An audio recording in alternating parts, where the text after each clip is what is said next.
Kita coba masuk ke jendela kehidupannya Namrud di zaman Ibrahim alaihissalam. Namrud ini dia coba mengikrarkan dirinya. Awal dia dinobatkan jadi raja, setelah ayahnya meninggal dia nobatkan dirinya menjadi Tuhan, mengikrarkan dirinya sebagai Tuhan. Dan siapapun yang mengiyakan itu, semua kebutuhannya dipenuhi, dikasih oleh Namrud. Maka masyarakat itu semua mengakui dia sebagai Tuhan, karena apapun yang disampaikan dikasih, apapun yang diminta dikasih, hanya dengan mengikrarkan dia sebagai Tuhan. Sampai akhirnya menyebarlah penyembahan terhadap Namrud ini. Begitu dia baru menobatkan diri menjadi raja, menjadi Tuhan seperti ini, hari pertama, dan mulailah dia membagi-bagi segala macam kebutuhan masyarakatnya sehingga dia diakui sebagai Tuhan. Allah subhanahu wa ta'ala membuatnya mimpi. Dia mimpi kerajaannya hancur, kebakaran sana sini. Maka dia kaget di tengah malam, kemudian dia bangunkan seluruh penasehat-penasehatnya. Bangun semua, dibangunin. Salah satu penasehat terdekatnya Namrud itu bernama Azar. Azar ini ayahnya Nabi Ibrahim alaihissalam. Jadi ayahnya Nabi Ibrahim AS ini adalah penasehatnya Namrud. Bahkan dia orang tangan kanannya Namrud. Azar ini, Bapak Ibu sekalian, sangat mahir membuat patung. Jadi Namrud ini pada saat mengaku sebagai Tuhan, dia suruh Azar buat patung-patung dia dan patung-patung yang Namrud ingin, seperti misalnya patung burung, patung harimau, beragam macam. Disebarkanlah patung-patung tersebut di seluruh pelosok wilayah kekuasaannya dia. Jadi orang-orang tidak perlu datang ke Babilonia, ibu kota Irak pada saat itu, untuk menyembahnya. Cukup menyembah patung-patung yang dikirim ke sana. Dan Azar ini otaknya, ayahnya Nabi Ibrahim AS. Di tangan dia semua pembuatan patung itu. Jadi menjadi tangan kanannya Namrud. Kaget Namrud malam hari, kemudian dia tanya penasehat-penasehatnya, apa saran kalian? Apa nih? Mimpi apa nih? Kata mereka, kami tidak tahu mimpi ini apa ini. Tidak ada gambaran.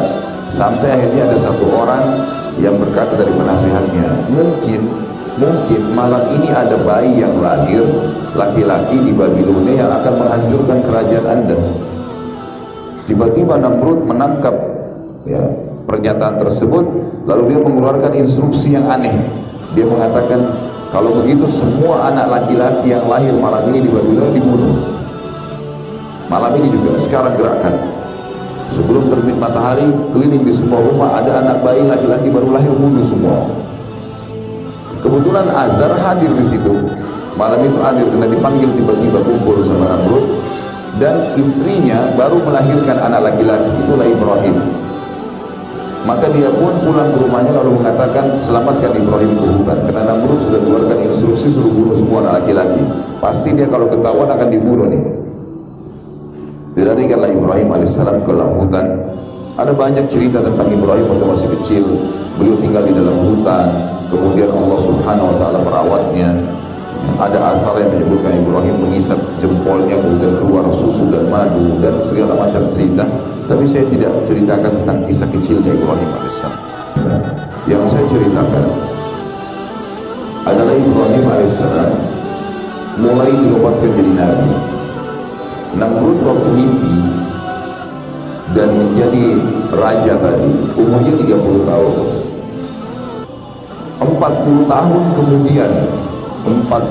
kemudian setelah Ibrahim berumur 40 tahun, berarti Namrud sudah berumur berapa? 70 tahun. Jadi selama 40 tahun itu Namrud dianggap Tuhan benar oleh masyarakatnya. Sudah tertanam betul-betul keyakinan tersebut. Sampai wilayah kekuasaan Namrud banyak kuil-kuil yang dibuat, tempat sesembahan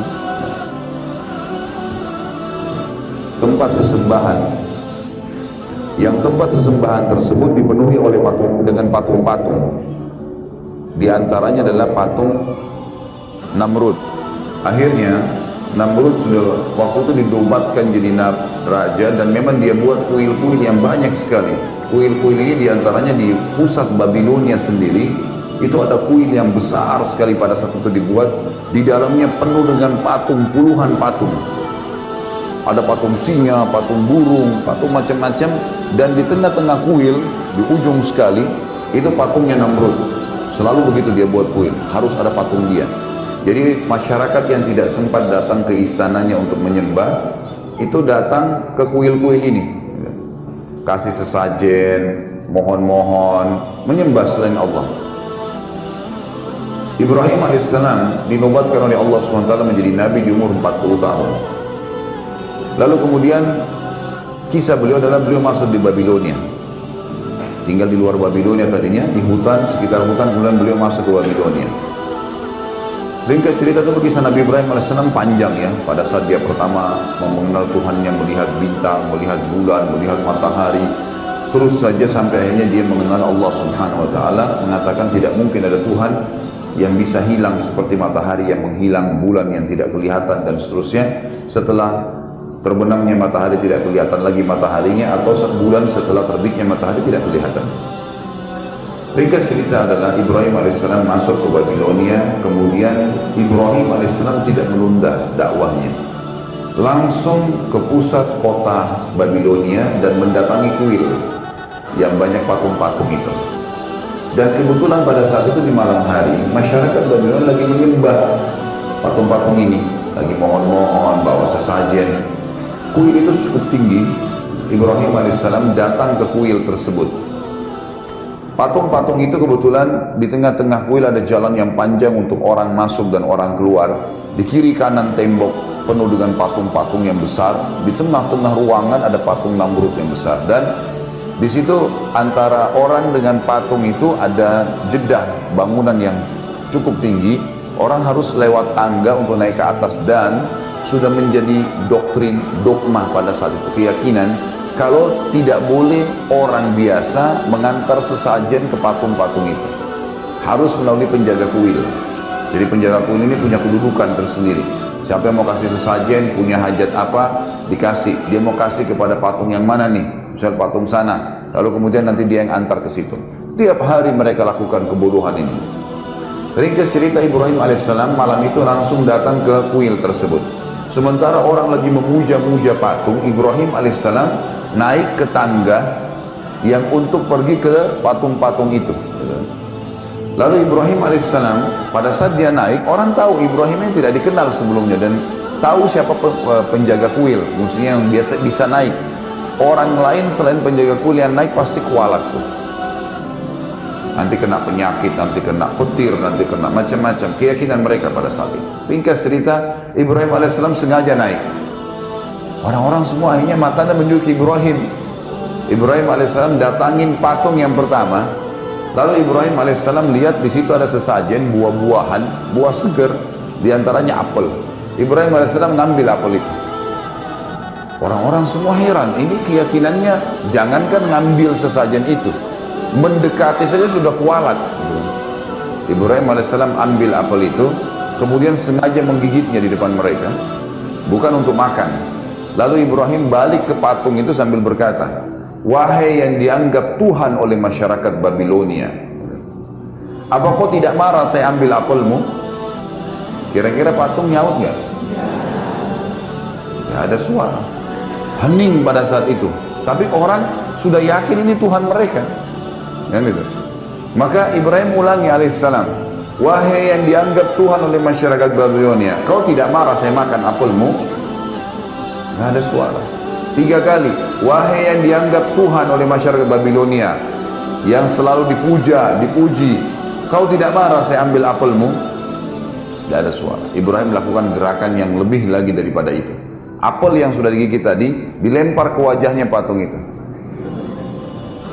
Jatuh apel, ini penghinaan luar biasa. Jatuh apel tersebut sudah pasti tidak ada apa-apa.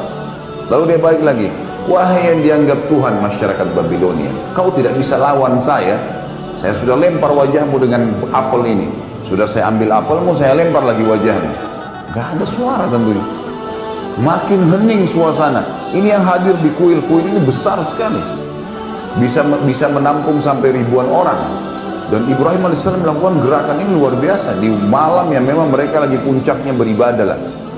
Lalu Ibrahim alaihissalam tidak cukup situ, pindah ke patung sebelah, lakukan hal yang sama.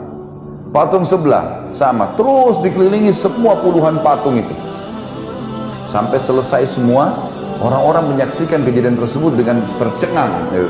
Lalu Ibrahim balik ke arah mereka mengatakan, wahai masyarakat Babilonia, apakah kalian tidak punya akal menyembah patung-patung yang kalian pahat sendiri, yang kalian buat sendiri matanya, tidak bisa berbuat apa-apa? Bukankah saya sudah buktikan ke kalian, saya ngambil sesajen yang kalian kasih, mereka tidak bisa marah, saya lempar ke wajahnya, mereka tidak bisa marah, dan saya bahkan bisa menghancurkan Tuhan-Tuhan kalian dengan tangan saya.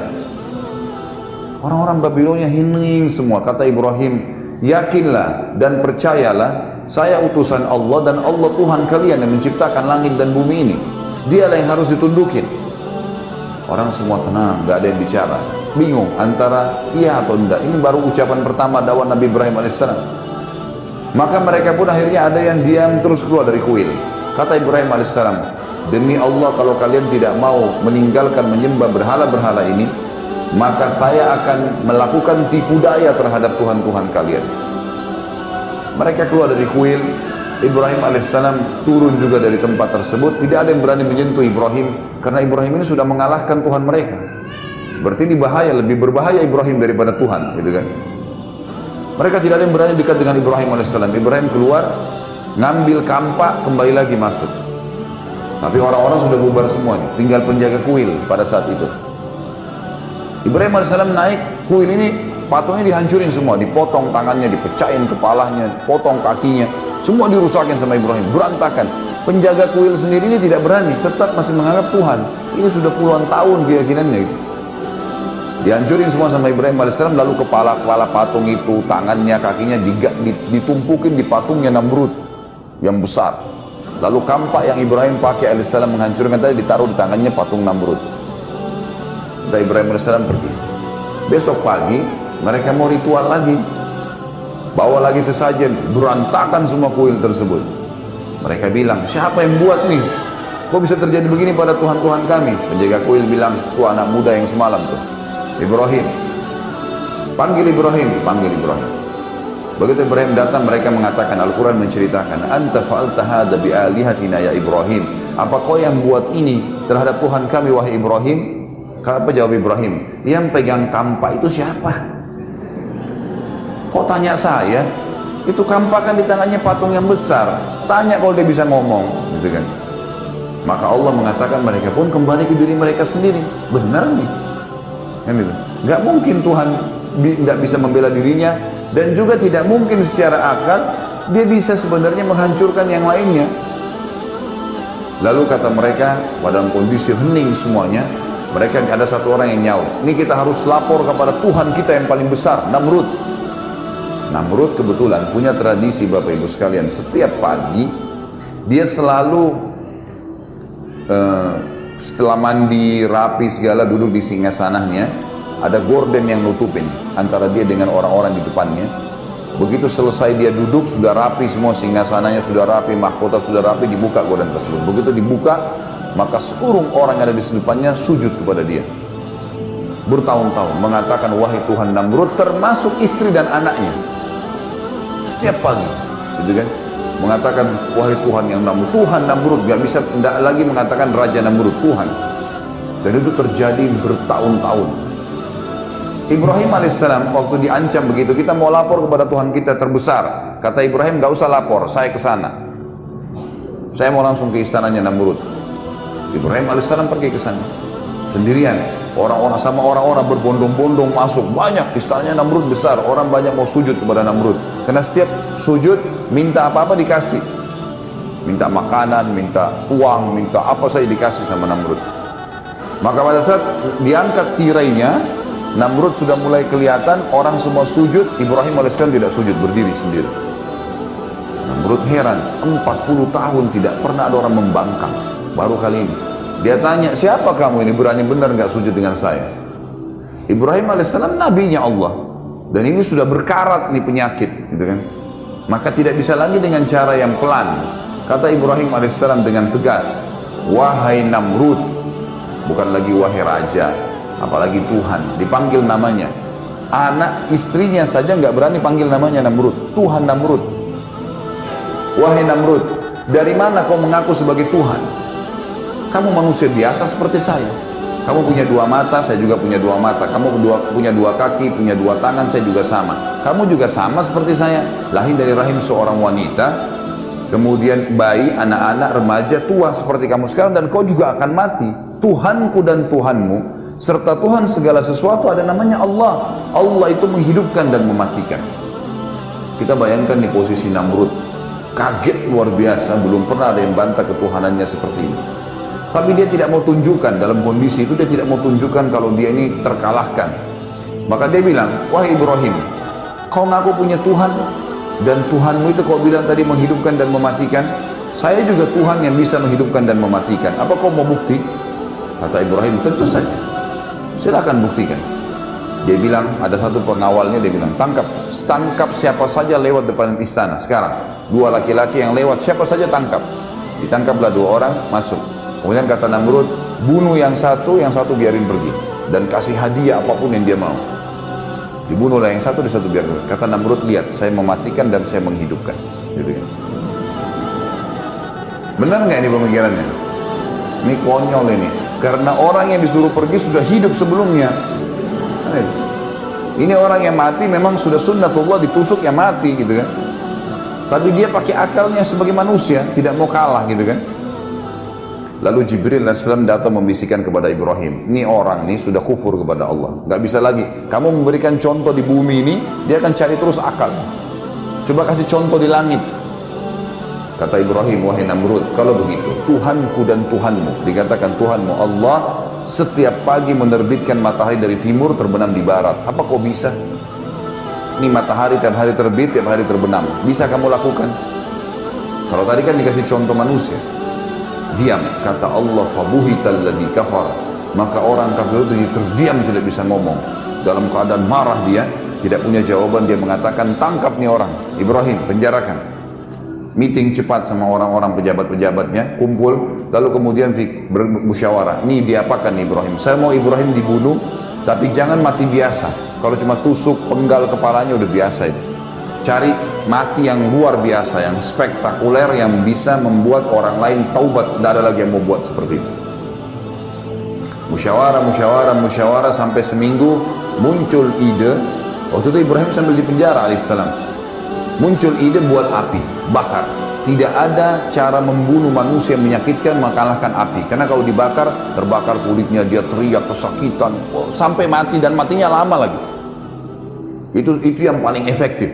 Namrud bilang, baik, keluarkan semua biaya, kerahkan semua tenaga, buat api, bukan api 2-3 meter tingginya, diameternya misalnya, ukuran tempatnya, enggak, dibuat sekitar 30-40 siku ke langit. Jadi sekitar 17,5 meter. Untuk membunuh manusia, bakar api unggun saja sudah bisa dibakar gitu. Tapi ini enggak, dia buat api yang luar biasa supaya seluruh masyarakat dunia bisa menyaksikan.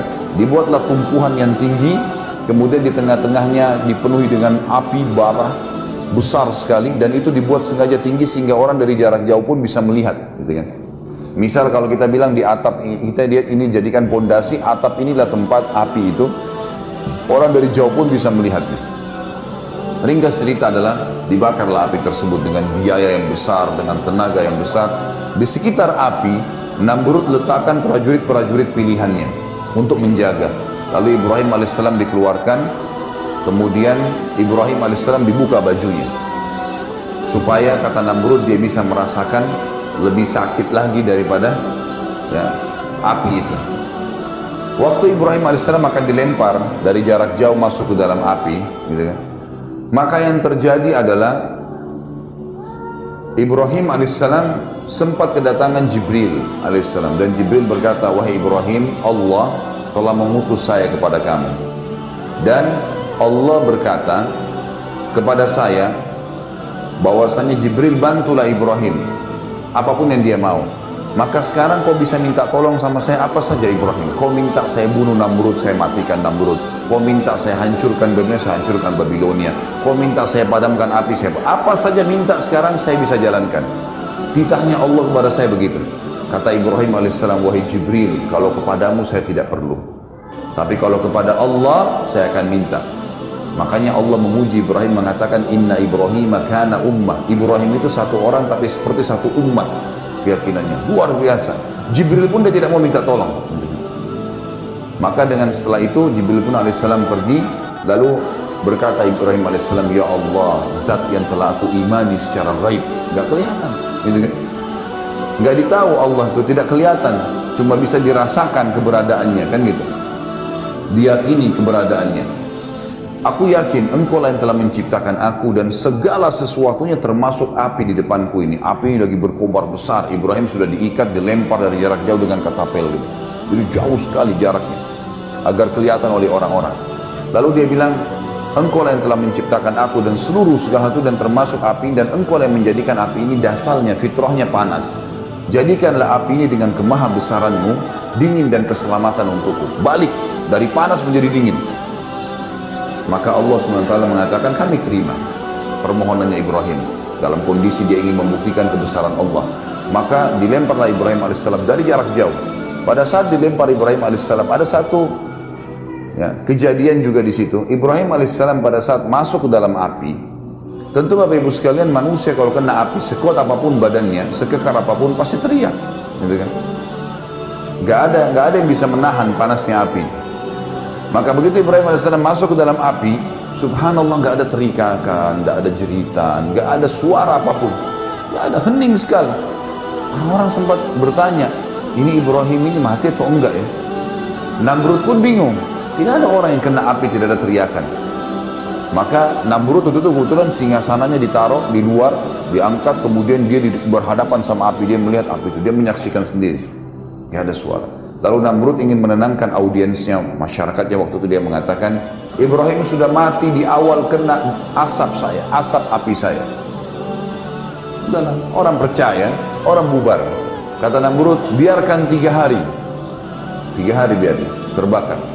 Dan dijaga ketat di sekitar api. Kalau ada Ibrahim mau coba lari, dorong.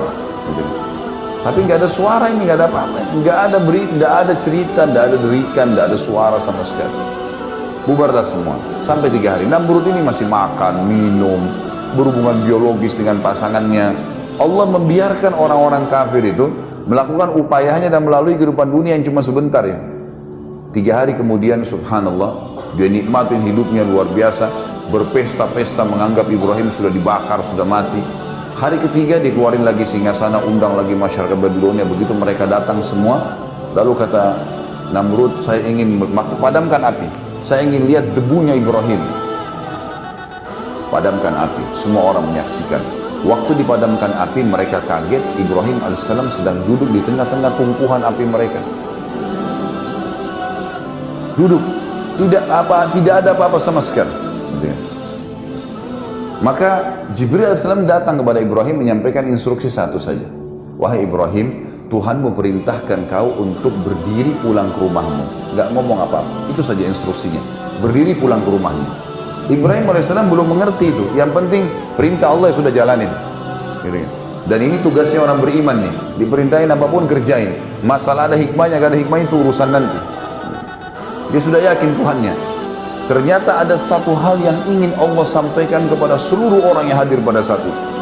Ibrahim alaihissalam, orang-orang pada saat itu lihat Ibrahim duduk. Namrud sempat ucapin kalimat, Ibrahim terbakar kaku.